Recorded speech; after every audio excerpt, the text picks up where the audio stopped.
مبارک باد اے لوگوں کہ پھر رمضان آیا ہے، مبارک باد اے لوگوں کہ پھر رمضان آیا ہے۔ بسم اللہ الرحمن الرحیم۔ ناظرین کرام، آپ کو ایک بار پھر خوش آمدید القمر ٹی وی کے اس پروگرام فہم رمضان، اور میں ہوں عبد المنان قمر۔ ناظرین کرام، آج رمضان المبارک کا چوتھا روزہ اس کا آغاز ہو رہا ہے اور آپ چوتھے روزے کی جو ہے سحری کر رہے ہیں۔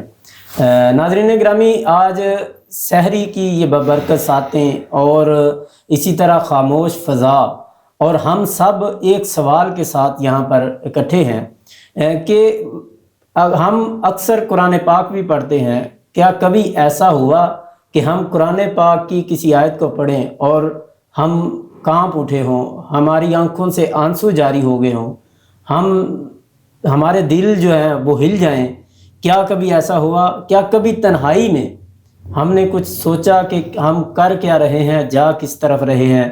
کبھی اپنے گناہوں پر شرمندہ ہو کے آنکھوں میں نمی آئی؟ ناظرین گرامی، آج ہم اتنا دنیا کے اندر مصروف ہو گئے ہیں، سوشل میڈیا کا جو استعمال ہے، اسی طرح جتنے بھی اپنے معاملات ہیں دنیا کے اندر، کاروبار کے اندر، کیا ان ساری چیزوں کو دیکھتے ہوئے ہم یہ فیصلہ کر سکتے ہیں کہ ہمارے دل کہیں سخت تو نہیں ہو گئے؟ تو آج کے اس اہم ٹاپک پہ بات کرنے کے لیے ہمارے ساتھ علماء کرام موجود ہیں۔ جناب عظیم مذہبی اسکالر ہیں حافظ محمد شہباز محمدی صاحب، آج پھر انہوں نے ہمیں جوائن کیا۔ بہت شکریہ آپ صاحب، آج آپ تشریف لائے ہیں دوبارہ ہمارے اسٹوڈیو میں۔ اللہ آپ کو جزائے خیر دے، اللہ برکت دے۔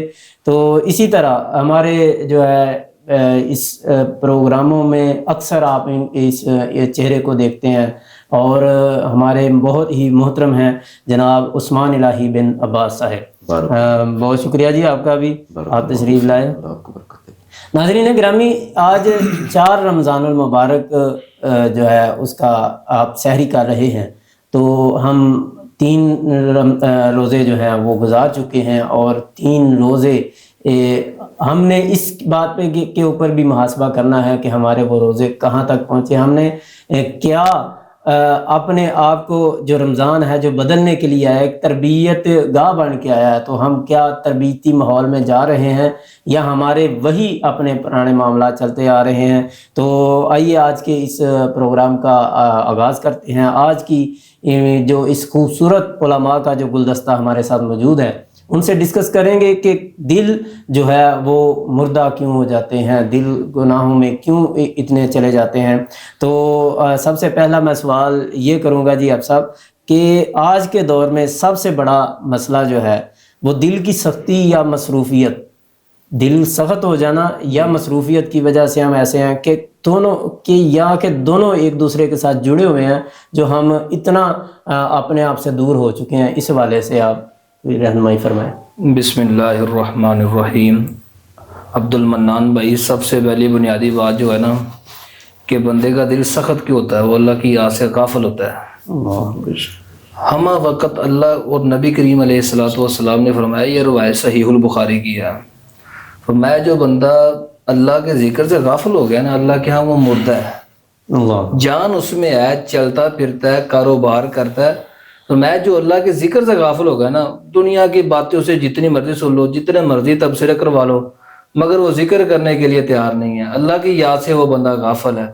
فرمایا وہ چلتا پھرتا ہی اللہ کے ہاں وہ مردہ تصور کیا جاتا ہے۔ اور دوسری حدیث میں نبی کریم علیہ السلام نے فرمایا اس بندے کے لیے خوشخبری ہے، اس بندے کے لیے خوشخبری ہے جو بندہ ہمہ وقت اپنی زبان کو اللہ کے ذکر سے تر رکھتا ہے۔ جو بندہ اللہ کے ذکر سے اپنی زبان کو تر رکھے گا، کیا اس کا دل کبھی مردہ ہو سکتا ہے؟ جو ہمہ وقت زبان پہ سبحان اللہ پڑھ رہا ہے اور اس کو پتہ نہ کیا کہہ رہا ہوں۔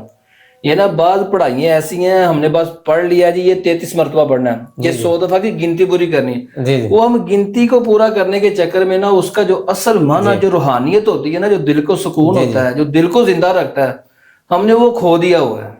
ہم نے جب ذکر کرنا نا اس کا پتہ ہو، اور نبی کریم علیہ السلام نے جو اللہ کا ترازو ہے نا، کل قیامت والے دن وہ ترازو اتنا بڑا ہے، 7 زمینیں 7 آسمان اس ترازو میں رکھ دیں پھر بھی جگہ باقی ہوگی۔ اور حدیث میں آتا ہے جو بندہ اخلاص کے ساتھ کہتا ہے نا الحمدللہ، نبی علیہ السلام نے فرمایا الحمدللہ تملان، جو ساتوں زمین و آسمان جو پلڑا نہیں نہ بھر سکتے، جی جی ایک دفعہ الحمدللہ کہنے کی وجہ سے اللہ وہ ترازو کو بھر دیتا ہے. اللہ اکبر. اتنی نیکیاں. ناظرین گرامی یہ دیکھیں اللہ پاک کی ہم جو ہے نا رحمتیں ہیں، کتنی برکتیں ہیں. اللہ پاک انسان کے اوپر کتنا مہربان ہے کہ جس طرح آپ صاحب نے بتایا کہ ایک مرتبہ یہ پڑھنے سے اللہ تعالیٰ جو ہے وہ میزان کا پلڑا وہ بھر دیتا ہے نیکیوں سے. تو آپ صاحب عثمان صاحب یہ بتائیں کہ آخر ہم یہ نیکیوں کی طرف جاتے کیوں نہیں؟ ہماری ذاتی کوئی مصروفیت ہو گئی ہے اس کے پیچھے کوئی وجہ؟ مصروفیت ذاتی ہے یا کہ ہمارا دل کوئی سخت ہو چکا ہے، یا دونوں ہی اس میں شامل ہیں؟ بسم اللہ الرحمن الرحیم. عبدالمنان صاحب دیکھیں، دل کی سختی کا جو سبب ہے وہ دنیا کی مصروفیت بھی ہے. بالکل آپ نے درست بات کہی ہے، کیونکہ اللہ تبارک و تعالیٰ قرآن مجید کے اندر فرماتے ہیں فَإِذَا فَرَغْتَ فَانْصَبْ وَإِلَىٰ رَبِّكَ فَارْغَب. رسول اللہ صلی اللہ علیہ وسلم کو حکم دیا جا رہا ہے کہ جب آپ مصروف ہوں اور مصروفیت سے جب آپ کا ٹائم فارغ ہو جائے وَإِلَىٰ رَبِّكَ فَارْغب، تو اپنے رب کی طرف متوجہ ہوا کریں، عبادت کے اندر جھکاؤ پیدا کریں. اب ایک دم رسول اللہ صلی اللہ علیہ وسلم نے فرمایا نعمتان مغبون فیہما کثیر من الناس الصحۃ والفراغ، کہ دو نعمتیں ایسی ہیں کہ جس کے اندر پوری امت خسارے کے اندر ہے. اس میں سے جو دوسری نعمت ہے وہ ہے فارغ وقت. جب انسان مصروف ہوتا ہے نا تو مصروفیت کے اندر اگر حی علی الصلاح حی علی الفلاح کی صدا بھی اس کو آ رہی ہے نا تو وہ صدا کو قبول نہیں کرے گا. یہ مصروفیت اس قدر ایک وبال ہے. جب انسان مصروف ہوتا ہے تب وہ اللہ تبارک و تعالیٰ سے دور بھی ہو جاتا ہے، اور مصروفیت کا تعلق بھی دل کے مردہ ہونے کے ساتھ بڑا گہرا ہے. انسان جب مصروف ہوتا ہے تو مصروفیت کے اندر اپنے کاموں کے اندر ہو یا کسی بھی مصروفیت کے اندر ہو، تو جب انسان اللہ تبارک و تعالیٰ سے دور ہو جائے گا تو ظاہر بات ہے اس کا دل مردہ ہو جائے گا. اور اسی طرح یہ آپ نے جو بات کی ہے کہ دل کے مردہ ہونے کے ساتھ یہ جو ہم نیکیوں میں سستی کر رہے ہیں، تو یہ بھی بہت بنیادی وجہ ہے کہ جب اللہ تبارک و تعالیٰ نے احکامات ہمیں دیے ہیں، جو نیکیاں کرنے کا ہمیں کہا ہے، جب ہم نیکیاں نہیں کریں گے، اگر نیکیوں کے اندر سختی کریں گے تو پھر بھی دل مردہ ہونے کا خدشہ ہے. کیونکہ رسول اللہ صلی اللہ علیہ وسلم نے احب الاعمال الی اللہ ادومھا وان قل، اللہ کے ہاں سب سے زیادہ محبوب عمل وہ ہے کہ جس کے اندر ہمیشگی کی جائے. جب آپ نیکی تسلسل کے ساتھ کر رہے ہیں تو آپ کا دل شفاف رہے گا. اگر آپ نیکی کے اندر تسلسل نہیں لے کر آتے تو جو دل کی زمین ہے وہ بنجر ہو جائے گی. اگر آپ نیکیوں کے تسلسل کو بھی جاری رکھیں گے اور مصروفیت سے اپنے رب کے لیے تھوڑا سا ٹائم نکالیں گے تو جو دل کی جو زمین بنجر ہو گئی ہے اللہ اس زمین کو سرسبز و شاداب فرمائے. یعنی کہ آپ کا جو مفہوم نظر آیا ناظرین گرامی کہ دل کو جو ہے نا جو آج کے دور میں جو جہاں پہ ہم کھڑے ہیں، یہ ہماری جو مصروفیت ہے نا، جو ہم نے مصروفیت بنا لی ہوئی ہے، وہ بھی دل کو مردہ کرتی ہے. ہم اللہ کے دین کی طرف راغب نہیں ہوتے، دین کو سمجھنے کے لیے، اس کو پڑھنے کے لیے ہمارے پاس وقت ہی نہیں ہے. ہم سوشل میڈیا یوز کرتے ہیں، بہت زیادہ کرتے ہیں، تو لیکن یہ دین کی طرف اگر ہم مائل ہوں گے. اچھا اپنا شہباز صاحب آپ یہ بتائیں کہ دل کی سختی آخر ہے کیا؟ یہ کیا صرف آنسو نہ آنا یا کوئی جو ہے نا یا کوئی اور بھی معاملہ اس میں آ جاتا ہے؟ عبدالمنان بھائی اس کی نا بڑی زیادہ وجوہات ہیں. دل کیوں سخت ہوتا ہے؟ بندہ اپنے اللہ کی طرف نہیں پلٹتا. گناہ کے اوپر گناہ جب کرتا ہے نا بندہ، وہ پھر اس کا دل اتنا سخت ہو جاتا ہے نا کہ وہ سچائی حقیقت اس کے اوپر اثر ہی نہیں کرتی. تو جب بندہ کیا دل سخت ہو جاتا ہے نا، پھر نیکی کی رغبت نہیں ہوتی اس کے اندر. وہ ہم اگر اس کو پتہ ہے کہ کوئی کام ایسا، کوئی ماحول مجھے ملے میں کوئی برائی کر لوں، کہ دل کی سختی اتنی زیادہ ہو جاتی ہے. جن کے دل سخت ہوتے ہیں نا وہ کبیرہ گناہوں کے اوپر مرتکب ہوتے ہیں. ان کے چھوٹے گناہ نہیں ہوتے، کیونکہ دل کی جو سزا ہے نا یہ بہت بڑی سزا ہے. اور ابن قیم رحمہ اللہ نے لکھا ہے کہ یہ اللہ کی بہت بڑی سزاؤں میں سے ایک سزا یہ بھی ہے کہ اللہ اس کا دل سخت کر دے، وہ اللہ کی یاد سے غافل ہو جائے. یہ کوئی چھوٹا جرم نہیں ہے دل کا سخت ہو جانا. ہم وقت کوشش کریں دل کو نرم رکھیں. اور نرم پتہ کس طرح ہوگا؟ زبان کے کلمات نرم رکھیں. جب بندے کی زبان میں سختی آتی ہے نا دل ایٹومیٹک سخت ہو جاتا ہے. زبان نرم ہو. اور یہ روزہ ہمیں اسی چیز کا درس دیتا ہے کہ ہم نے اپنی زبان میں جو بھی جملہ ادا کرنا ہے نا اس سے پہلے سوچنا ہے کہیں میرے جملے کی وجہ سے کسی کا دل ہی نہ ٹوٹ جائے، میرا جملہ کسی کو سخت نہ لگ جائے. جب زبان کے کلمات نرم ہو گئے نا پھر دل کی ہر وقت اپنا دھیان اس چیز پہ رکھے میری وجہ سے کسی کو تکلیف، میری وجہ سے کسی کو تکلیف نہ ہو. میں نے جو اتنے روزے رکھ رہا ہوں میری وجہ سے کسی کو فائدہ بھی ہو رہا ہے کہ نہیں ہو رہا. اچھا عثمان صاحب دل کی سختی ہے کیا چیز؟ کیا یہ جو آنسو نہیں آتے کیا یہ اس کا نام ہے دل کی سختی ہے صرف، یا کچھ اس کے ساتھ اور بھی کچھ ہے کہ دل ان وجوہات سے سخت ہوتا ہے؟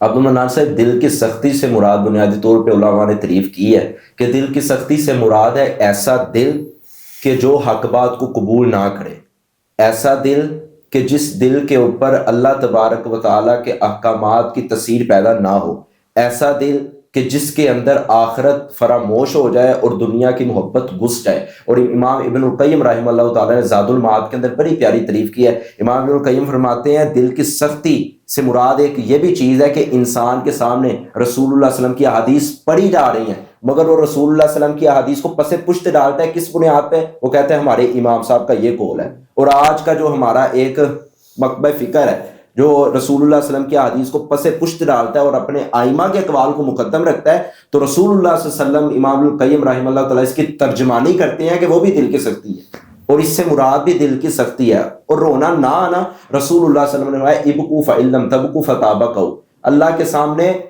زیادہ سے زیادہ رویا کرو تاکہ رونا دل کو نرم کر دیتا ہے۔ اور رسول اللہ صلی اللہ علیہ وسلم نے فرمایا اگر کسی کو رونا نہیں آتا فتابکوا، تو رونے والی شکل بنا لیا کرو۔ اب ایک انسان کو اللہ کے سامنے ہاتھ اٹھائے ہوئے ہیں، اب اس کو رونا بھی نہیں آ رہا اور رونے والی شکل بھی نہیں وہ بنا رہا، تو اس سے پرہیز دل کی سختی کیا ہو سکتی ہے؟ اور اسی لیے نبی کریم علیہ السلام نے فرمایا کہ جس طرح آپ صاحب بہت اچھی بات کی ہے کہ وہ بندہ اللہ کے سامنے آنسو بہائے، جی جی آنسو نہیں آ رہے، دل اتنا سخت ہو گیا، فرمایا شکل ہی بنا لے رونے والی، اللہ پھر بھی معاف کرنے کے لیے تیار ہے۔ اگر کسی کا دل اتنا سخت ہو گیا نا گناہ کر کر کے، نہیں دل نرم کیسے ہو سکتا ہے؟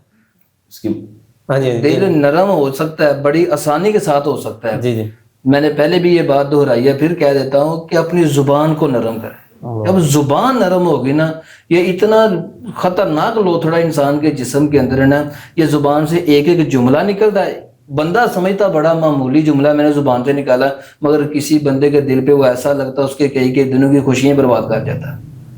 زبان کو ہم وقت نرم کریں اگر دل کو نرم کرنا چاہتے ہیں۔ ایک بات میرے ذہن میں آ رہی ہے، سنی تھی غالباً، آپ اس کو صحیح طرح بیان کر دیں گے، کمی بیشی اللہ معاف فرمائے، میں صرف مفہوم بتا دیتا ہوں کہ وہ کہا گیا تھا کہ جو ہے نا اگر کسی کا دل سخت ہو جاتا ہے تو یتیم بچوں کے سر پہ ہاتھ رکھے، اللہ اس کا دل نرم کر۔ بالکل جی، کسی کو رونا نہیں آتا تو وہ یتیم بچوں کے سر پہ ہاتھ رکھے، یہ بھی حدیث ہے۔ موسیٰ علیہ السلام ہے اللہ کے برگزیدہ اور چنیدہ پیغمبر ہیں، جب موسیٰ علیہ السلام کو اللہ نے بھیجا نا فرعون کو جا کے دعوت دے، وہاں بھی یہ بات کی ہے کہ سختی نہیں کرنی، فرعون چاہے جتنا مرضی سخت ہے، فرمایا آپ نے بات کرنی، آپ کی بات میں نرمی ہونی چاہیے، اگر چاہتے ہو نا آپ کا واز اثر کرے، فرعون کے ساتھ بھی بات کرنی ہے، زبان میں نرمی ہوگی، پھر آپ کی دعوت میں اثر ہوگا۔ عبدالمنان سے میں یہاں ہی ایک رک کے بات کرنا چاہوں گا، جو آپ نے سوال اٹھایا ہے کہ دل ہمارے جو سخت ہے وہ کس طرح نرم ہو سکتے ہیں۔ صحابہ کرام رضوان اللہ علیہم اجمعین رسول اللہ صلی اللہ علیہ وسلم کے پاس آتے ہیں تو آپ علیہ السلام ان کو وعظ و نصیحت کر رہے ہیں، اور آپ صلی اللہ علیہ وسلم نے فرمایا کہ دل کی سختی بہت بڑھ گئی ہے۔ جب یہ بات صحابہ نے سنی تو صحابہ نے کہا اللہ کے رسول کوئی ایسا عمل بتا دیں کہ ہمارے جو دل سخت ہوئے ہیں اس کے اوپر اللہ تبارک تعالیٰ پانی پھیر دے اور شفا اس کو ان دلوں کو دے دے جن دلوں کی زمین بنجر ہو چکی ہے۔ تو رسول اللہ صلی اللہ علیہ وسلم نے 2 اعمال بتائے ہیں، اگر ناظرین ہمارے سننے والے یہ 2 اعمال پر عمل کر لیں تو ان کے دل سرزد شداب ہو جائیں گے۔ جی ناظرین بہت دھیان سے سنیے گا، بہت اہم بات ہونے لگی ہے۔ ثم ذکر اللہ، سب سے پہلے تو اللہ کا ذکر کرو۔ رسول اللہ صلی اللہ علیہ وسلم جو اللہ کا ذکر کرتا ہے اس کا دل اللہ صاف کر دیتا ہے، جو زنگ پر چڑھے ہوئے ہیں نا اللہ اس کو صاف کر دے گا۔ ثم تلاوت القرآن، جس سے ہم بھاگتے ہیں وہ ہے قرآن مجید کی تلاوت۔ رسول اللہ صلی اللہ علیہ وسلم نے انسان جس قدر اللہ تبارک و تعالیٰ کے قرآن کو پڑھے گا اللہ اس قدر اس کی جو دل کی جو زمین ہے اس کو سرسبز و شاداب بھی فرمائیں گے اور اپنی رحمتوں کا نزول بھی فرما دیں گے۔ یہ 2 چیزیں ہیں۔ اور اگر دل کو نرم کرنا چاہتے ہیں نا کہ تاکہ دل سختی کی طرف جائے ہی نہ، نبی کریم علیہ السلام نے اس لیے کہا تھا نا بار بار قبرستان کی زیارت کرو، بندے کو موت یاد آتی ہے، دل کی کیفیت بدلتی رہتی ہے۔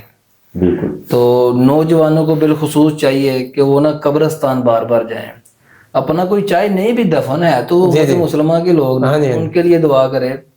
تو اگر دل کو نرم رکھنا کو بندہ چاہتا ہے نا وہ بار بار قبرستان کا چکر بھی لگائے۔ ناظرین کرام یہاں پہ یہ بات بڑی سمجھنے والی ہے، دیکھیں کہ جس طرح آپ صاحب نے 2 باتیں کی ہیں، ایک تلاوت قرآن ہے اور دوسرا جو ہے نا ذکر الہی ہے، ٹھیک ہے، کہ اپنے آپ کو ذکر الہی میں مصروف رکھیں۔ اسی طرح بہت ساری دیگر چیزیں بھی اس میں شامل ہو جاتی ہیں، جیسے آپ صاحب نے بیان کیا کہ قبرستانوں کو جایا کرو، اس سے دل آپ کا موم ہوتا ہے۔ اسی طرح یتیم کے سر پہ جب ہاتھ رکھیں گے تو وہ بھی اس سے بھی آپ کا دل نرم ہوگا، کیوں؟ اس کے والدین جب نہیں نہ ہوتے تو جن حالات میں وہ زندگی بسر کر رہا ہوتا ہے نا، تو وہ جب دیکھا جاتا ہے تو اس وقت بھی بندے کو کچھ ذہن کے اوپر اثر پڑتا ہے اور بندے کا دل موم ہوتا ہے.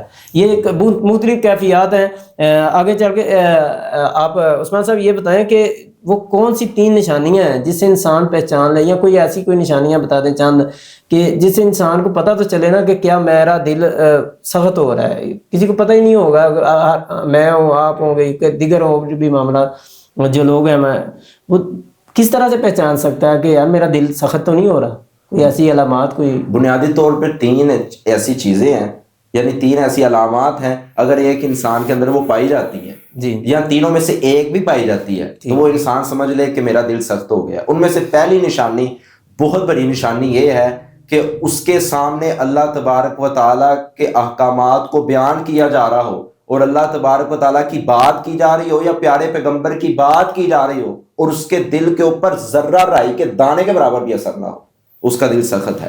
کیونکہ قرآن مجید کے اندر اللہ تبارک و تعالیٰ نے وَإِذَا تُلِيَتْ عَلَيْهِمْ آيَاتُ زَادَتْهُمْ ایمانا، جب میرے مومنین بندوں کے سامنے قرآن کی آیات پڑھی جاتی ہیں، جب وہ سنتے ہیں تو ان کا ایمان بڑھ جاتا ہے، ان کے جو دل کی سختی ہے وہ ختم ہو جاتی ہے. تو اس کے برعکس اگر دیکھا جائے تو دل کی سخت ہونے کی سب سے بڑی علامت یہ ہے کہ انسان اللہ تبارک و تعالیٰ کے ذکر سے غافل ہو. اور جو دوسری بنیادی بات ہے وہ یہ ہے کہ جس انسان کے دل کے اندر دوسرے لوگوں کی ہمدردی نہیں ہے اور دوسرے لوگوں کے لیے رحم دلی اور شفقت کا مادہ نہیں ہے، اس کا دل بھی سخت ہو گیا.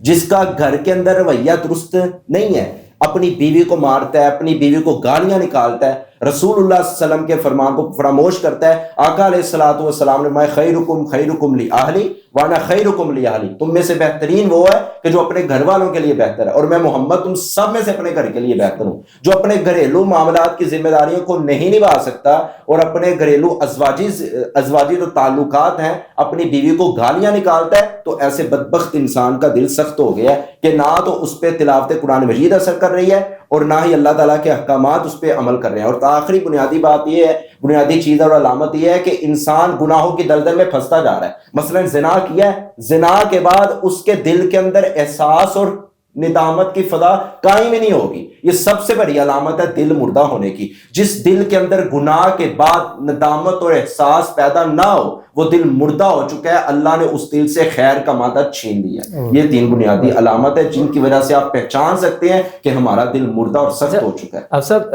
زیادہ گناہ کرنے سے دل جو ہے سخت ہو جاتا ہے، یا کہ نیکیوں میں سستی اور دیگر معاملہ یہ سارے اس میں شامل ہوتے ہیں؟ جی، گناہ کے اتنے برے اثرات ہے کہ بندہ نیکی کرنے سے بعض اوقات قاصر آ جاتا ہے، اس کا نیکی کرنے کو دل نہیں کرتا.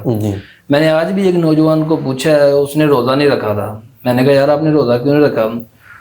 جو بندہ نوجوان ہے، تندرستی ملی ہے، صحت ملی ہے، ایمان کی حالت ہے، مسلمان اپنے آپ کو وہ کہتا ہے، جو روزہ نہیں پھر بھی رکھتا، آپ کیا سمجھتے اس کا دل نرم ہے؟ اس کا دل سخت ہو چکا ہے، اس لیے تو وہ اس کو فرائض بھی پورے کرنے سے قاصر ہے. وہ بندہ آگے سے وہ بندہ عذر پتہ کیا پیش کر رہا ہے، کہتا کام بھی کرنا ہوتا. میں نے کہا یہ عذر اللہ نے نہیں تیرا سننا، میں تو سن رہا ہوں نا بھائی، تو نے کام کرنا ہوتا ہے. میں نے کہا 11 مہینے کما کے بھی تو نے کیا بنا لیا؟ تو یہ عذر پیش کرا، اللہ کیا اس طرح کے عذر نہیں ہے. تو یہ بندوں کے دلوں کی سختی ہے نا، وہ رمضان کی عبادت، رمضان کی نیکیوں کا موسم بار، رمضان کی جو اہمیت ہے اس کو سمجھ نہیں پائے کہ اللہ نے جنت کے سارے دروازے کھول دیے، خیر کے سارے راستے امت کو بتلا دیے ہیں. اس سے بڑا کون سا محروم ہو سکتا ہے؟ اس کے دل کی سختی کا کیا عالم ہوگا کہ وہ روزے بھی رکھنے سے قاصر آ گیا. جس مالک نے رزق دینا ہے جی، اسی مالک کی بات نہیں مانے گا تو کہاں سے کی بات ماننی اور کہاں سے رزق ملے گا اس کو؟ جی بالکل. بات تو یہ ہے، اگر رزق کی تلاش میں گیا ہے، کام کرنے گیا ہے، اس کی روزی میں برکت کیسے آئے گی آپ صاحب؟ اور دلوں کو اگر نرم کرنا چاہتے ہیں نا، سختی سے بچنا چاہتے ہیں نا، تو میں یہ بات بڑی ضروری سمجھتا ہوں نا، اپنے سے اوپر دیکھنے سے نا ذرا تھوڑا سا احتیاط کریں. کیونکہ جب بندہ اپنے سے اوپر دیکھتا ہے نا، مثال کے طور پہ میرے پاس موٹر سائیکل ہے، میں گاڑی والے کو بار بار دیکھوں گا نا تو میرے دل میں وہ اس طرح کے خیالات آئیں کہ جی میرے نہ لگتا زیادتی ہوئی ہے. اپنے سے نیچے دیکھیں گے نا جب کہ یار مجھے اللہ تعالیٰ نے موٹر سائیکل دی ہے، یار کتنے بندے جو پیدل جا رہے تھے.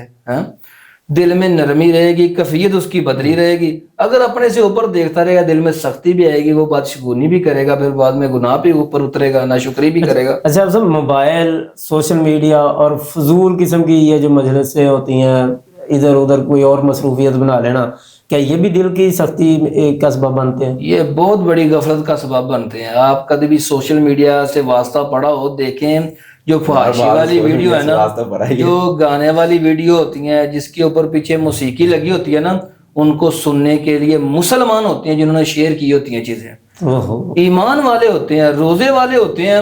اور جتنا وہ فحاشی یہ جو خبرناک پروگرام چلتے ہیں جس میں وہ جگت باز بیٹھے ہوتے ہیں, آپ ان پروگراموں کی ریکنگ جا کر دیکھ لیں, کنہوں نے سنا ہے؟ یہودی سن رہے ہیں ہماری اردو لینگویج, کون سن رہا ہے؟ اکثریت مسلمان ہیں, مسلمان سن رہے ہیں. ان کو پروموٹ کرنے والے کون ہیں؟ مسلمان ہی ہیں. جی, پروموٹ کرنے والے کون ہیں؟ یہ مسلمان ہیں. یہ ساتھ میں رمضان آئے تو یہ عبادت میں اتنا لوگ افڑا تفڑی کا شکار ہو جاتے ہیں, مگر مسئلہ جو بنیادی ہے نا, لعلکم تتقون, پرہیزگار وہ کون بنا ہے؟ برائی کو چھوڑنے کے لیے کون تیار ہوگا؟ دلوں کی نرمی کس طرح ہوگی برائی کو جب چھوڑیں گے؟ ہم ساتھ ساتھ نیکی کو بھی چلانا چاہتے ہیں, برائی کو بھی ساتھ ساتھ, اس طرح تو نہیں ہوتا. یہ اللہ کے قوانین ان کے خلاف ہے. ایک بندہ ادھر کو کھینچ رہا ہو, ایک ادھر کو کھینچ رہا ہو, وہ کس طرف جائے گا؟ جی وہ تو بالکل ادھر ہی پھر ہو جائے نا. جی آپ صاحب, آپ اس حوالے سے کچھ کہنا چاہیں؟ دیکھیں, موبائل اور سوشل میڈیا ایک بہت بڑا فتنہ ہے جی, اور اس فتنے نے مسلمانوں کے دلوں کو مردہ کر دیا ہے. یعنی موبائل کے اندر نوجوان جب فیس بک کو کھولتے ہیں تو فیس بک کے اوپر ایسی گندی ویڈیوز دیکھیں, ایسی ویڈیوز آتی ہیں کہ جن کو دیکھنے کو دل چاہتا ہے.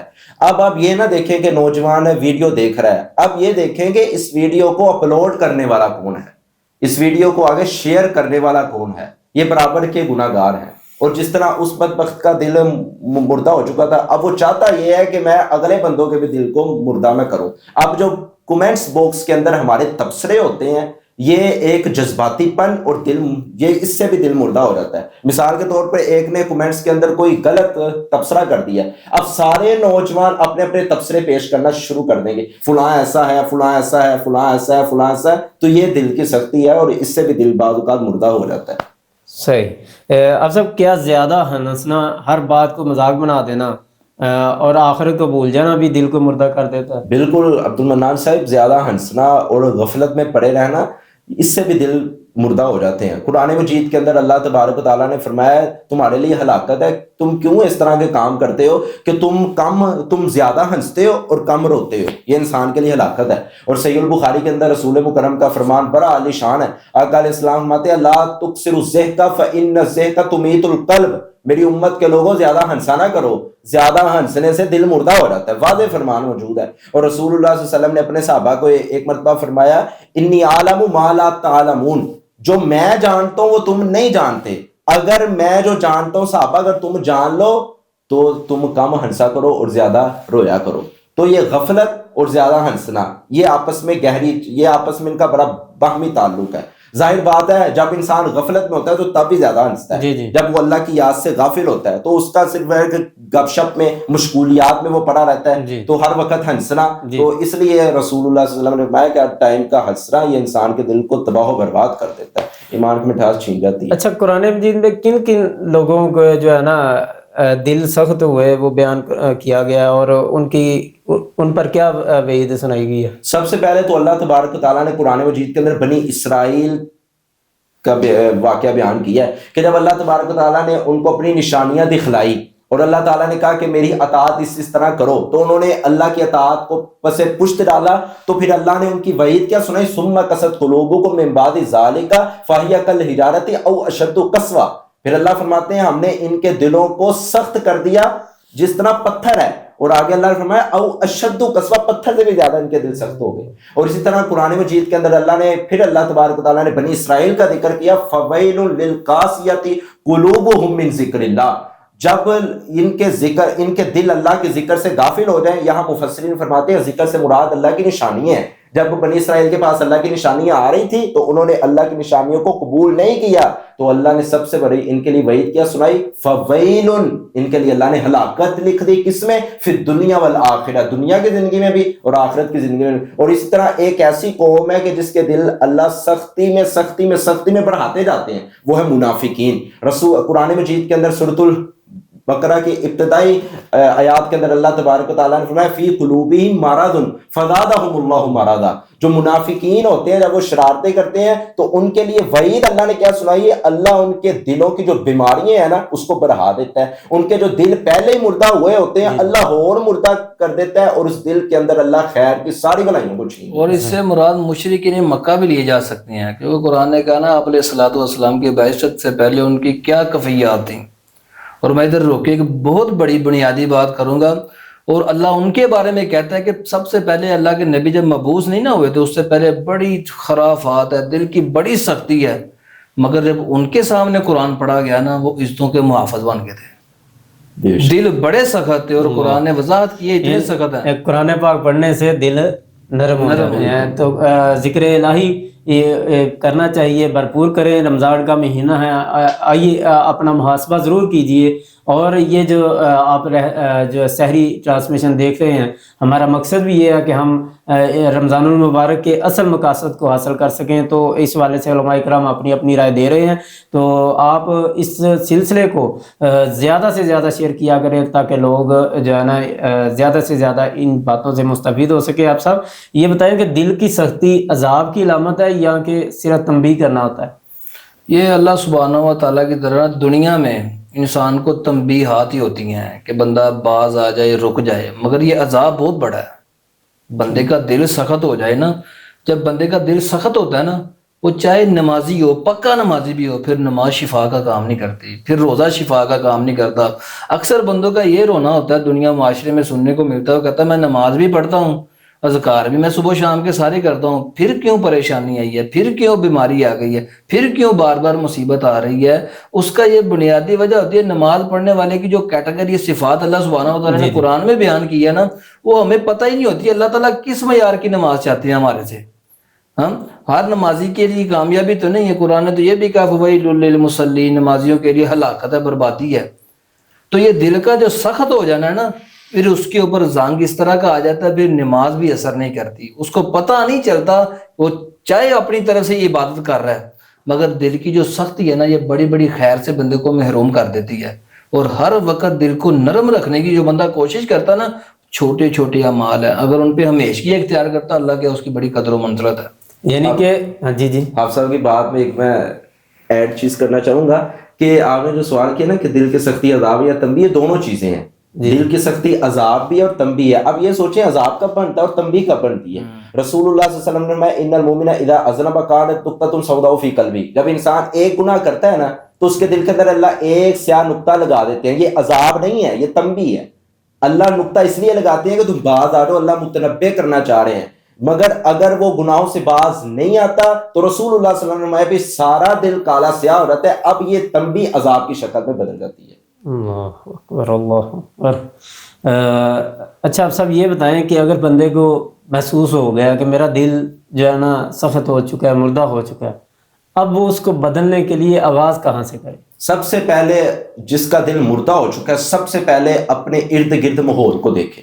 جس صحبت کے اندر وہ پڑا ہوا ہے, جس صحبت کی وجہ سے اس کا دل مردہ ہوا ہے, اس صحبت کو قبول نہ کرے, ترک کر دے ہمیشہ کے لیے. جس دوستی نے اس کو شراب کے اوپر لگایا اس دوستی کا بائیکاٹ کرے, چاہے وہ جتنے مرضی آپ کے ساتھ پیار اور محبت کے دعوے کرے. وہ جھوٹا اور لائن شخص ہے کہ جو آپ کو اللہ کی یاد سے غافل کر کے دنیا کی یاد میں لگا رہا ہے. اور جن دوستیوں نے آپ کو اللہ سے دور کر دیا ہے, ہمیشہ کے لیے ان دوستیوں سے بائیکاٹ کریں, کیونکہ رسول اللہ صلی اللہ علیہ وسلم نے من احب للہ و ابغض للہ, جو اللہ کے لیے محبت کرتا ہے اور جو اللہ کے لیے بغض رکھتا ہے, ایسے شخصوں سے بغض رکھنا جائز ہے کہ جو آپ کے دل کو مردہ بنانے میں ایک سبب بنے ہیں, ان کے ساتھ بائیکاٹ کیا جائے. اور دوسرا آپ یہ کریں کہ جو رسول اللہ صلی اللہ علیہ وسلم نے اعمال بتائے ہیں, ذکر اللہ اور تلاوت القرآن, اس سے بڑھ کے کائنات کے اندر کوئی تیسری چیز موجود ہی نہیں ہے کہ جس کو اختیار کر کے آپ کے دل کی زمین سرسبز و شاداب ہو جائے. تلاوت اور ذکر الہی سے آپ کا دل. اصل آپ کچھ کہنے لگے. یہ عثمان بھائی نے بڑی پیاری بات کی ہے, اور بہت اہم ہے کہ اپنی صحبت کو دیکھا جائے. میں نے نا کچھ نوجوانوں سے یہ اپنے کانوں سے سنا, وہ کہتا ہے جب میں فلاں بندے کے ساتھ ہوتا ہوں نا پھر بڑی بڑی حدیں بھی پار کر جاتا ہوں, پھر نہیں پتہ چلتا. کیوں؟ جو ساتھ میں بندہ ہوتا ہے نا اس کے, وہ شیطان ہوتا ہے اصل میں. وہ کہتا ہے یار کچھ نہیں ہوتا, اتنے ادھر گندے لوگ پڑے ہیں, تمہیں کیوں ڈر لگتا ہے بار بار, پھر لوگ بڑی سے بڑی فحاشی کو بھی نا چھوٹا گناہ سمجھ کے کر لیتے ہیں. جب معاشرے میں صحبت میں برے لوگ شامل ہو جاتے ہیں نا, پھر وہ ساتھ میں نا تھپکی مارتے ہیں, کہتے ہیں کوئی مسئلہ ہی نہیں ہے, ہم تھوڑی اکیلے تھوڑی اس طرح کے ہیں.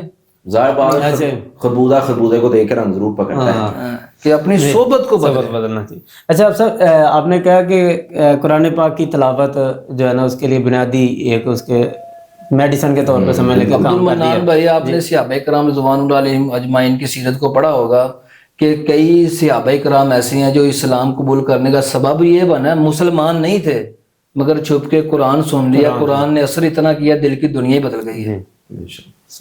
اچھا قرآن پاک اب قرآن پاک واقعی بدل دیتا ہے تلاوت اس کی جو ہے, تو حقیقت بھی یہی ہے جس طرح آپ صاحب نے بھی بات کی. اب اس کا صحیح طریقہ کیا ہونا چاہیے؟ قرآن پاک کی تلاوت کا کوئی ظاہر بات ہے ہر کام کرنے کا کوئی طریقہ ہوتا ہے نا, پھر ہی اس کا اثر ہوتا ہے. تو قرآن پاک کی تلاوت کا کیا طریقہ ہونا چاہیے؟ قرآن مجید کی تلاوت ایک ہے سننے کا طریقہ اور ایک ہے پڑھنے کا طریقہ. جی سننے کا اگر طریقہ اگر آپ پوچھنا چاہتے ہیں تو سننے کا طریقہ یہ ہے کہ جس موبائل کے اندر وہ میوزک اس نے ڈاؤن لوڈ کیے ہوئے تھے نا, ان میوزکوں کو ترک کرے, وہ جو میوزک تھے ان کو ترک کرے, اور اس موبائل کے اندر بالکل ان موبائل کے اندر اور اس موبائل کے اندر جو قرائے کرام کی تلاوتیں ہیں ان کو شامل کرے, ان کو ڈاؤن لوڈ کر کے روزانہ سنا کرے. اس کی برکت کی وجہ سے بھی اللہ اس کے دل کی زمین کو سرسبز و شاداب فرما دیں گے. اور اسی طرح ایک ہے قرآن پڑھنے کا طریقہ. قرآن پڑھنے کا, اب جو بندہ قرآن پڑھتا ہے, ایک ہے شروع سے قرآن پڑھے, شروع سے قرآن کا آغاز کرے الحمدللہ رب العالمین, روزانہ جتنا ہو سکے نا, جتنی اس کے پاس استطاعت ہے, چاہے ایک صفحہ, مگر روزانہ قرآن کی تلاوت وہ کرے. جب وہ روزانہ قرآن کی تلاوت کرے گا, مصحف سے کرے, موبائل سے نہ کرے. حالانکہ موبائل سے کرنا جائز ہے, مگر جو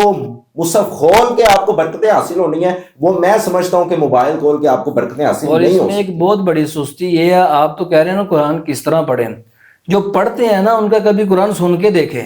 انہوں نے قرآن کو ٹھیک صحیح سے ادائیگی کے لیے کوشش ہی کی ہوتی پوری زندگی کے اندر. بچوں کو پڑھانا ہے, بچوں کو چھوڑنا ہے, اپنے لیے وہ کوئی ڈپلوما کر رہا ہے, کوئی اتنی محنتیں کر رہا ہے, قرآن کے لیے کیا گیا. آپ کہہ رہے ہیں نا قرآن پڑھنا, جو قرآن پڑھتے ہیں نا, یہ رمضان بھی آیا ماشاءاللہ, بے شمار لوگ قرآن, کبھی کسی کا قرآن پڑھ کے دیکھ لیں, وہ اس کے لیے شفا کا کام نہیں کر رہا ہوتا, اس کے لیے لعنت کا سبب بن رہا ہوتا ہے. اس کو الفاظ کی ادائیگی کا ہی نہیں پتا. الحمدللہ رب العالمین, کوئی کہنا الحمدللہ رب العالمین, یہ قرآن اس کے لیے نیکی کا باعث بن رہا ہے کہ لعنت کا باعث بن رہا ہے اس کے لیے. رسول اللہ علیہ وسلم کی حدیث بھی ہے کہ قرآن تمہارے لیے شفا کا باعث بنے گا, یا پھر قرآن تمہارے لیے حجت ہے, یا پھر قرآن تمہارے لیے خلاف ہوگا کل قیامت کے دن. تو جو بندہ تلاوت کرنا چاہتا ہے نا, جتنا مقام یاد ہے, یہ میں نے اکثر بندوں کو یہ بات کی ہے, بھائی جتنا تمہیں قرآن صحیح آتا نا الفاظ کی ادائیگی, اسے بار بار وہی پڑھو, دوسرے کو نہ پڑھو اگر نہیں آتا تو. اچھا اس کے لیے پڑھنے کی اس کو کوشش کرنی چاہیے, کسی کے پاس سیکھنے جانا چاہیے, سیکھنا چاہیے قرآن. اس حوالے سے میں یہاں پہ تھوڑا سا اگر بات کروں کہ سیکھنے کے لیے ظاہر بات ہے کسی قاری صاحب کے پاس جائے گا, اب عمر بڑی ہو گئی ہے, اب یہاں پہ وہ شرمائے گا, کہے گا میں نہیں جاتا. یہ بڑا بنیادی مسئلہ ہے. اچھا بنیادی مسئلے کے پیچھے بھی میں سمجھتا ہوں کہ تھوڑا سا ہمارے علماء کرام کا ہاتھ نہیں ہے. یہ بڑا مسئلہ ہے معاشرے کے اندر کہ لوگ, جی میرا سوال سمجھیں, میں کہہ رہا ہوں کہ یہ جو اگر وہ بندہ شرما رہا ہے کہ میں پڑھنے جاؤں گا قاری صاحب کے پاس, میں آپ کی بات سمجھ ٹھیک ہے, گیا ہوں تو کہ کیا اس کے پیچھے ہمارے علماء کرام کا تھوڑا سا ہاتھ نہیں ہے؟ نہیں, یہ ہم نے بھی سستی کی ہے. ہمیں فریضہ مساجد کے اندر جو لوگ جو مساجد ہے وابستہ ہے نا, وہ بڑے زیادہ سستی کا شکار ہے کہ اس میں بڑوں کے لیے تعلیم کا کوئی سلسلہ ہی نہیں ہے. تو یہ ہر مسجد میں ہونا چاہیے اور الگ کلاس ہونی چاہیے تاکہ کوئی شرمائے بھی نہ.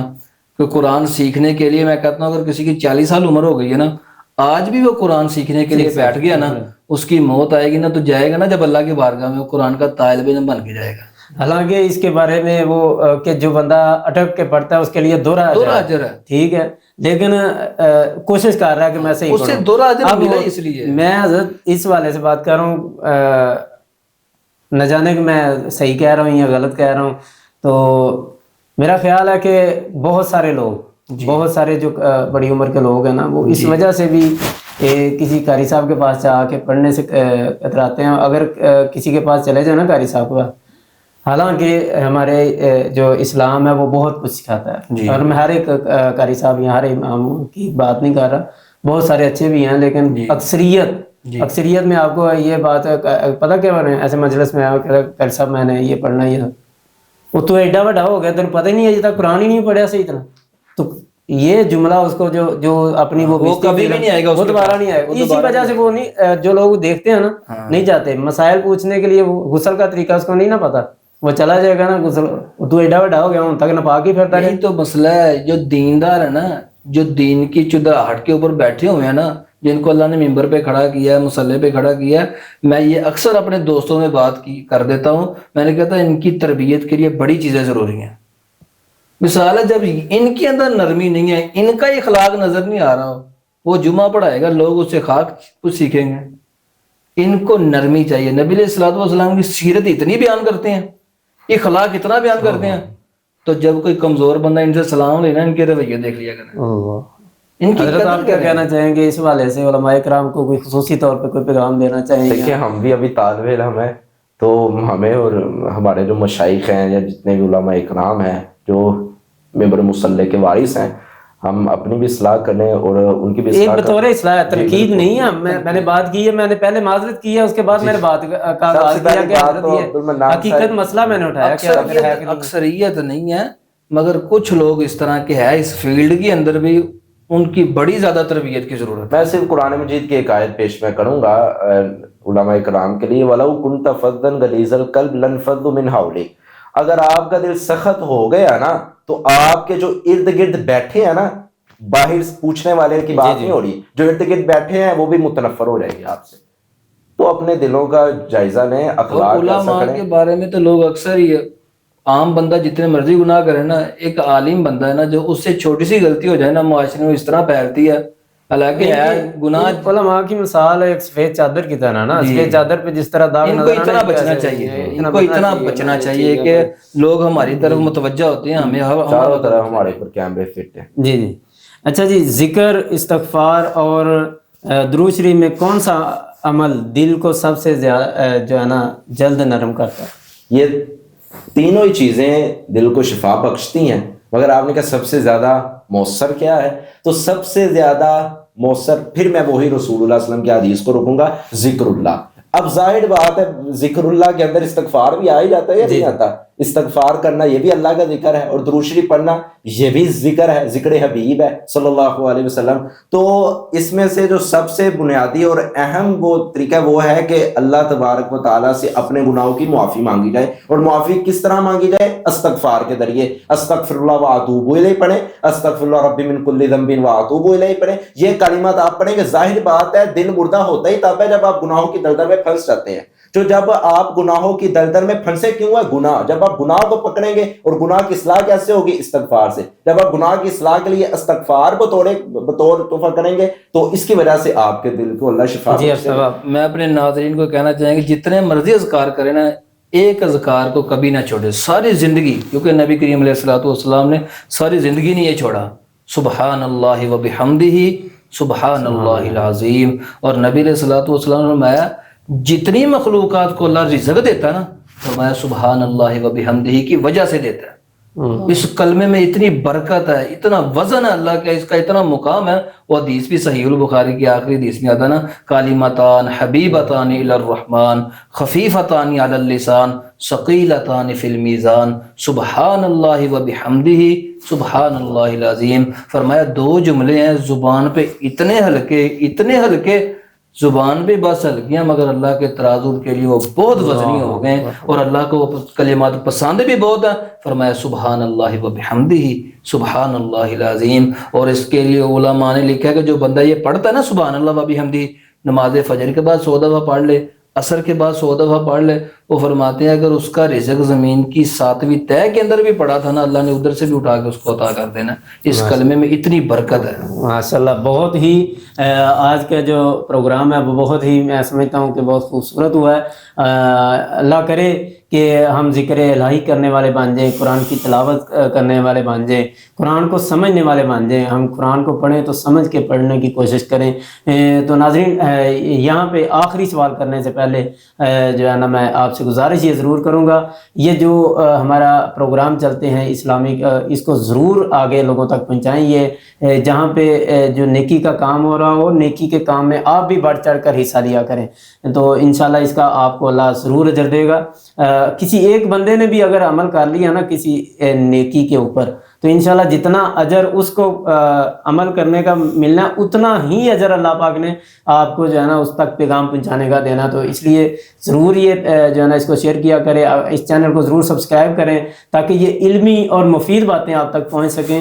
تو آخر میں اپنے علماء کرام سے گزارش کروں گا کہ ایک جو ہے نا ایسا کوئی وظیفہ یا کوئی ایسا عمل بتا دیں ہمارے ناظرین کو آج کی سحری کے حوالے سے، کہ آج کی سحری میں کہ فوراً بعد وہ عمل کرنا شروع کریں اور ان کو ایک ہفتے کے اندر اس کا رزلٹ نظر آنا شروع ہو جائے کہ واقعی ہم نے یہ عمل شروع کیا ہے تو ہمارے دل بدل رہے ہیں، ہماری زندگی کے اندر کچھ اچھا محسوس ہو رہا ہے۔ اس حوالے سے عثمان صاحب آپ کوئی سب سے مؤثر وظیفہ جو رسول مکرم صلی اللہ علیہ وسلم کیا کرتے تھے وہ ہے اللہم طہر قلبی من النفاق، اے اللہ میرے دل کو نفاق کی بیماریوں سے پاک کر دے۔ اللہم طہر قلبی من النفاق واعمالی من الریا، اللہ میرے عمل کو ریاکاری سے محفوظ فرما دے۔ ولسان من الکذب، اللہ میری زبان کو جھوٹ کی جو بندش ہے اللہ اس سے بھی دور فرما دے۔ وعین من الخیانہ، اور اللہ میری جو آنکھ ہے اس کو خیانت سے محفوظ فرما دے۔ فإنک تعلم خائنۃ الأعین وما تخفی الصدور، یہ بہت ہی پیارا وظیفہ ہے۔ اگر اس وظیفے کو کیا جائے اللہم طہر قلبی من النفاق، اور سب سے بڑا جو اہم وظیفہ جو رسول اللہ صلی اللہ علیہ وسلم کیا کرتے تھے ہر روز، یا مقلب القلوب ثبت قلبی علی طاعتک، اے دلوں کو پھیرنے والے اللہ میرے دل کو پھیر دے۔ یا مصرف القلوب ثبت قلبی علی دینک، اے دلوں کو پھیرنے والے اللہ میرے دل کو اطاعت میں پھیر دے اور اپنے دین کی طرف پھیر دے۔ ناظرین یہ وظیفے آپ جو ہے نا اس کو دوبارہ ریپیٹ کر کے بھی سن سکتے ہیں، ان کو آپ سرچ کریں، یہ وظیفہ جو حضرت نے بتایا ہے یہ آپ کو یاد کرنا چاہیے اور اس کو کثرت سے پڑھیں۔ انشاءاللہ دعا کے الفاظ ہی ایسے ہیں کہ دل اپنا جو ہے نا پھر جائیں گے انشاءاللہ اللہ کے فضل سے۔ تو جی اپنا شہباز صاحب آپ بھی کچھ۔ حضرت انس بن مالک رضی اللہ تعالیٰ عنہ بیان کرتے ہیں نبی علیہ الصلوۃ والسلام نے جب بھی دعا مانگی ہے نا یہ دعا کبھی نہیں چھوڑی، یہ قرآنی دعا ہے۔ ربنا آتنا فی الدنیا حسنہ وفی الدنیا حسنۃ وفی الآخرۃ حسنۃ وقنا عذاب النار، کہ دنیا بھی اللہ اس میں لے آئے۔ نبی کریم علیہ السلام جو دعا کی ہے نا دنیا کی خیر بھی اور آخرت کے عذاب سے۔ بندہ بعض دفعہ وظائف بڑے کرتا ہے اس میں دنیاوی فائدے بہت زیادہ ہوتے ہیں، مگر حضرت دونوں ہی ہوا ہے، آخرت بھی دنیا بھی ہے اور آخرت بھی۔ اگر کوئی بندہ چاہتا نا کہ قیام کرنا رمضان مبارک ہے، کوئی بندہ اپنے گریبان میں بھی دیکھنا چاہیے، ہمیں بھی دیکھنا چاہیے ہم نے تنہائی کی نماز کس قدر لمبی پڑھی ہے۔ کسی بندے کو زیادہ قرآن نہیں زبانی یاد، وہ صرف اس آیت کو بار بار پڑھتا، الحمدللہ پڑھ لے، 10 منٹ کھڑا صرف اس آیت کو پڑھتا رہے، اس کی تاثیر کو محسوس کرے، اللہ دنیا بھی اچھی کر دے، آخرت کے عذاب سے بچا لے۔ بعض وظیفے ہیں اس کا دنیا کے فائدے ہمیں نظر آ رہے ہوتے ہیں، آخرت سے تھوڑی سی غفلت ہوتی ہے، مگر اس قرآن پاک کی آیت اور وظیفے کے اندر نا بندہ آخرت سے بھی بچنے کی اللہ سے دعا کر رہا ہوتا ہے۔ اس کو کثرت کے ساتھ چلتے پھرتے ہوئے پڑھنا چاہیے، قرآنی دعا ہے۔ بڑی بہت قیمتی حضرت نے وظیفہ بتایا اور بہت ہی قرآنی دعا، اور ایسی دعا کہ جس کے اندر آپ کا دنیا کا خالی فائدہ نہیں، آخرت کا بھی۔ اللہ سے جب بھی مانگے دنیا اور آخرت دونوں ساتھ ساتھ مانگے، کیونکہ دنیا کی زندگی تو چند دنوں کی ہے، چند سالوں کی ہے، چند ایام کی ہے، چند ہفتوں کی ہے، لیکن اصل زندگی آخرت کی ہے۔ تو اگر جو بندہ آخرت میں کامیاب ہو گیا وہ اصل میں کامیاب وہ ہوا۔ تو ناظرین گرامی آج کی ہم ٹرانسمیشن کا یہیں پہ اختتام کرتے ہیں، اس نتیجے کے ساتھ اور اس پیغام کے ساتھ کہ ہم نے انشاءاللہ اپنے دلوں کو موم کرنے کے لیے، اپنے جو ہمارے جو دل سخت ہو چکے ہیں ان کو موم کرنے کے لیے قرآن پاک کی تلاوت کو کثرت سے کرنا ہے، ذکر الہی کو کثرت سے کرنا ہے، اور اسی طرح سے ہم نے استغفار کا ورد جو ہے وہ دیگر معاملات جس طرح حضرت نے دعا بتائی، قرآنی دعائیں جو ہے نا کثرت سے پڑھا کریں، اور نبی کریم صلی اللہ علیہ وسلم پر درود شریف بھی کثرت سے جو ہے نا پڑھیں۔ انشاءاللہ اللہ تعالی ہمارے دلوں کو ضرور پھیرے گا اور ہم نیکی کی طرف مائل ہوں گے۔ ایک پیغام ساتھ میں ضرور دوں گا، جاتے جاتے وقت کا، زندگی کا ہمیں پتہ نہیں ہے، ہماری موت کا جو ہے نا پیغام کب آ جائے۔ رمضان المبارک کی یہ گھڑیاں ہیں، نہ جانے ہم نے یہ ایک سانس لیا جو اندر گیا وہ باہر آنا ہے یا نہیں. تو اپنے آپ کو ہر وقت ایسے تیار رکھیں. یہ جو ہمارے پاس موبائل کا جو ہوتا ہے، موبائل میں ہمارے جو فحاشی کا جو گند ہے، اوریانی کا جو گند ہے، اس کو ہم ختم کریں. یہ جو جتنی بھی گندی ویڈیوز ہوتی ہیں، جتنا گندا مواد آپ دیکھتے ہیں، آپ یہ دیکھیں، اکثر یہ دیکھیں کہ ہم چیز وہ دیکھیں، کیا ہم کوئی چیز دیکھ رہے ہیں کہ اپنے والدین، اپنے بہن بھائی سب کے سامنے وہ دیکھ سکتے ہیں؟ اگر وہ اپنے بہن بھائیوں کے سامنے نہیں دیکھ سکتے، ہم چھپ کے کہتے ہیں ہم تنہا ہیں اس وقت، علیحدہ کمرے میں ہیں یا علیحدہ اکیلے بیٹھے ہوئے ہیں، تو کوئی چیز دیکھ رہے ہیں، تو یہ یاد رکھیں کہ اللہ اس وقت دیکھ رہا ہے آپ کو. اللہ ہر چیز کے ارادے آپ کو جانتا ہے. اللہ کے خوف کو اپنے دل کے اوپر طاری کیجئے. پھر انشاءاللہ کل کی رمضان ٹرانسمیشن میں دوبارہ ملاقات ہوگی. آج اپنے میزبان عبد المنان قمر کو اجازت دیجئے، پھر ملیں گے. اپنی بہت سارا خیال رکھیے. اللہ سب کے روزے، نمازوں اور صدقات و خیرات کو قبول فرمائے، نیکیوں کو قبول فرمائے، نیکیاں کرنے والا بنائے. السلام علیکم ورحمۃ اللہ وبرکاتہ.